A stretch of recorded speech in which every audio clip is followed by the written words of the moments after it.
Tim Danube, Associate Director of the Student Union.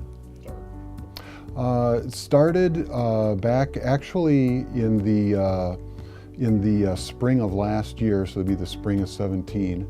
We originally were going to wait until students had left, but because of knowing it would be a tight timeline, we started actually a couple weeks before students left in the spring.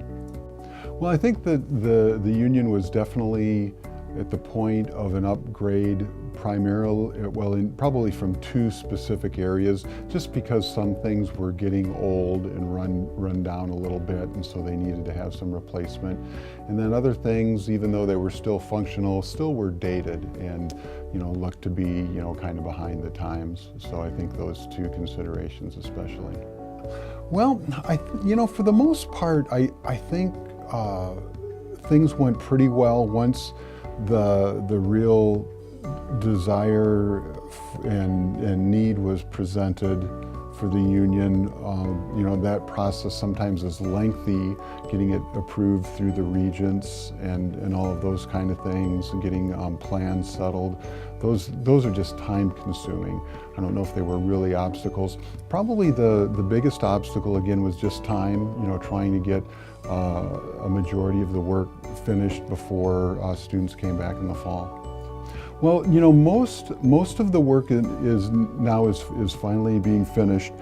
One of the major areas was the video wall, and it took just a little while longer for that to be settled. Once we actually had the correct equipment and things like that, somehow or another the materials were sent to a different location, actually out of state, and so then they had to be rerouted here. And so, but everything is finally installed on it. We just have to have some instruction for how to use it through some IT people and some of the original installers. Actually, that was very much student-driven. Starting even a year or two ago, there were some surveys that students put out as far as what type of food options you'd like to have in the building, and right up at the top was Chick-fil-A and Raising Cane's, and obviously Raising Cane's came into the community, and so it seemed like that wasn't very practical to replicate that, and fortunately we were able to get it set up with Chick-fil-A. Of course, we had Starbucks before, but we only served coffee.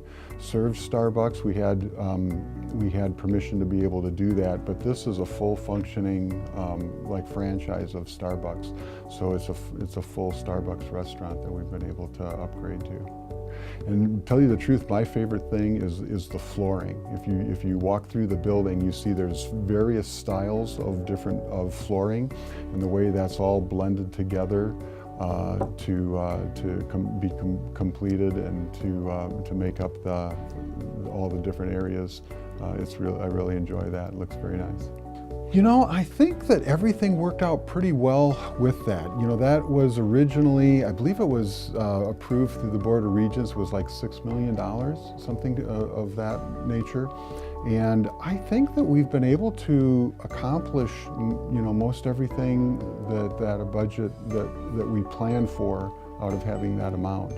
Oh, one thing that actually is coming yet, we will have more electronic signage in the building. Press a screen and use the electronic screen in front of you, and you can ask where a meeting is, you can ask the location of a specific room or office. So some of those things should be coming yet too. I like the layout, that there is a lot of room to walk around, but there's also good space to relax or work on homework. The locations of the restaurants is convenient, and there's about everything you need in the Union, which is awesome. I like the new Union. It looks modern, it looks nice. I really like the fireplace downstairs where you could just sit down and do your homework with friends. I like the new flat screen. I just wish I would have had a chance to watch a Coronas's game on it.